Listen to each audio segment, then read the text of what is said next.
Hello, this is Angela with Parkrose Permaculture. I'm coming to you from my living room in Portland, Oregon. It is a cool, hazy October morning, and I wanted to talk with you all today about the permaculture principle of slow, small solutions. So in permaculture, we have 12 principles that guide us in design, that guide us as we work to build sustainable systems of human habitation and ecological regeneration. And I've spoken in some of my other videos about slow, small solutions. It is a principle that I come back to over and over and over because my first instinct is to make big sweeping changes and to be impatient. And I find that I need to constantly step back and remember slow, small solutions is a really important principle. All 12 principles are equally important, but the ones that kind of run counter to my impulses are the ones that I really need to focus on. So what are we talking about when we say slow, small solutions? So I've heard this referenced, I'm gonna have a seat here while I talk. I've heard this referenced a number of times where folks tend to use two kind of common phrases to help illustrate this point. They say slow and steady wins the race. And they say, the bigger they are, the harder they fall. So when we say slow and steady wins the race, in permaculture, there's much emphasis on observing and observing again before you interact and taking measured, calculated risks, okay? And if we are impulsive and we jump in, we're more likely to have inadequately assessed the situation before we use our resources. And therefore, there is a greater risk. So that feeds into the second catchphrase people tend to use when describing this principle, which is the bigger they are, the harder they fall. If you take off, if you bite off more than you can chew, you're going to end up in trouble. And permaculture can be that way when we're looking at a whole farm or a whole community, or even just a small garden plot. If you are jumping in and making big sweeping changes and they fail, the cost of resources of time and energy and money and other resources to then remediate the situation is really large. So when we look at slow, small solutions, those are good things to think about. It's conservation of resources.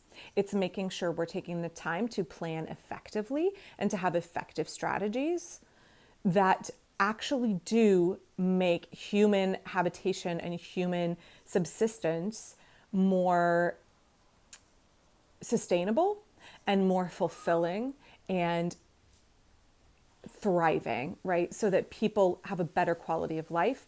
And when you make those slow, small solutions, you have less of an impact, a negative impact on the environment because you are waiting and observing and using all of the other 11 principles and implementing them slowly, making sure that you will have a positive impact on the environment, a regenerative impact, and not inadvertently have a negative one. But I think there's more to it than that. So let's talk about one of the ways that I look at slow small solutions, which is inherently taking a low-tech approach.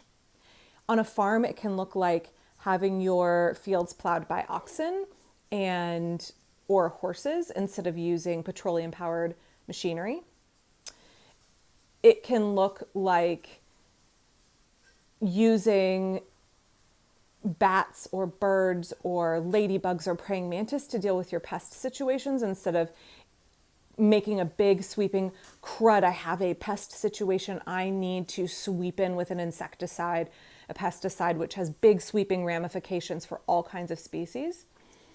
It can be any kind of slow, measured, low-tech solution that is efficacious. So for me, one of the ones that I use a lot is that we have a wood stove. It took us 9 years of saving to put it in, and I'm going to make a video soon on updates to it because if you look at my old video when we first put in our wood stove, this area of the house looks radically different. I've been remodeling since quarantine.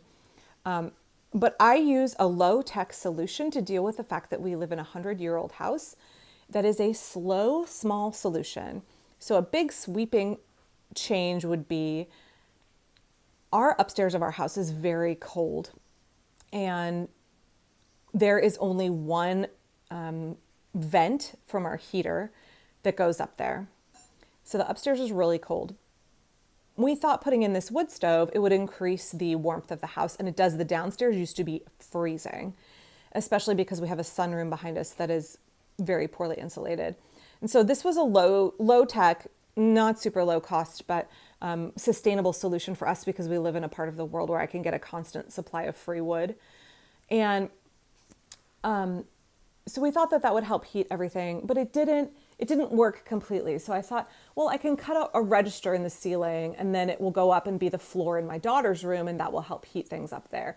The reality is that's a pretty complicated project because there's joists and wiring and all kinds of things between this ceiling and the floor up there. So I just haven't done it yet. So the high-tech solution would be put in more vents, spend a ton of money to deal with the fact that for a few months of the year, it's cold upstairs when you go to bed at night, right? My daughter's basically, that's an area that's used for sleeping. It's cold and chilly at night.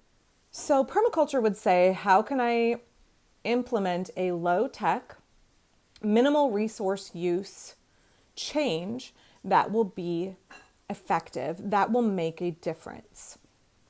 And for me, it was really easy to come up with not even a stopgap, but something that will work right now and can continue to work in the future for just a tiny input instead of thousands of dollars in adding ductwork to the upstairs or resources in terms of time and a project that I don't have the ability to take on right now. I decided to utilize some things I already had in place, some infrastructure I already had in the form of a wood stove, which in the winter is fired every day, right? And on that wood stove, I'm already gaining heat for my house. It's going to be running no matter what. A secondary gain off of that is that we chose to get a Yodel wood stove that has a burner on it, so I can heat water. I cook a lot of food on this in the winter, but I can have boiling water going all the time without needing to use electricity or any other resources, just a secondary gain, which in permaculture we would call stacking functions, which is where one thing does many jobs. So I'm heating the room and I'm getting boiling water to use for cooking. I'm also getting boiling water to use for my simple solution for upstairs. So, which is I just made some covers for hot water bottles, which seems like such an incredibly low tech, like grandma, old-timey solution, but it's really effective. So I got some hot water bottles. They're 100% rubber. They are not made with any petroleum products. They're inexpensive. And then I had some wool yarn in my stash, and I used it just to knit some simple hot water bottle covers. This is a free pattern off Ravelry. I will link in the description the pattern. So really easy. I just used up 100% natural materials that I already had on hand. So I'm not producing any waste, and I'm using up resources that were left over from something else. And let me tell you, if you live in a cold house, you really can't talk up too much the effect of having a hot water bottle. It's so comforting and so nice and such a great, easy, simple solution. And I'm not using up any extra resources. I'm already getting hot water because I've already got the wood stove heating the house, and I'm able to use up and resources that I have on hand in terms of stash busting.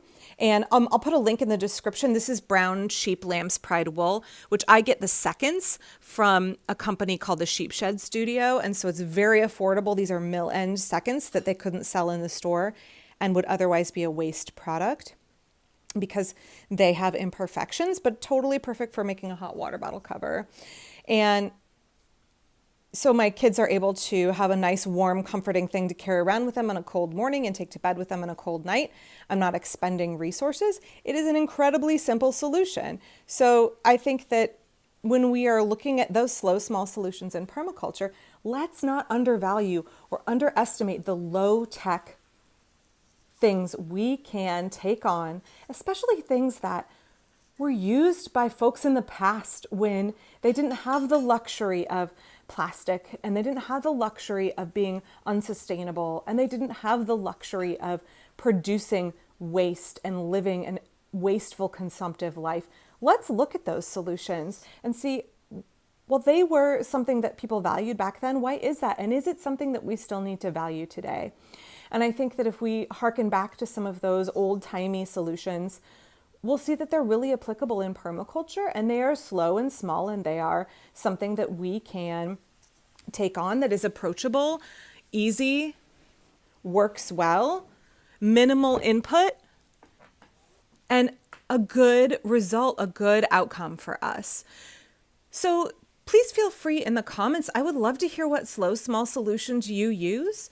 The smaller, the better, because those little things really add up and they really make a difference in our lives. So I would love to hear from y'all. What do you use? What ways do you take the permaculture principle of slow, small solutions and look for those low tech, low cost, low input solutions, design elements that have a real impact for you in your home, in your garden, and in your community? So thanks for watching today. I'm going to get out in the garden. Actually, that's not true. I'm going to go throw some pumpkins in the oven and make roasted pumpkin for lunch, and then I'm going to get out in the garden. There's a lot to do today.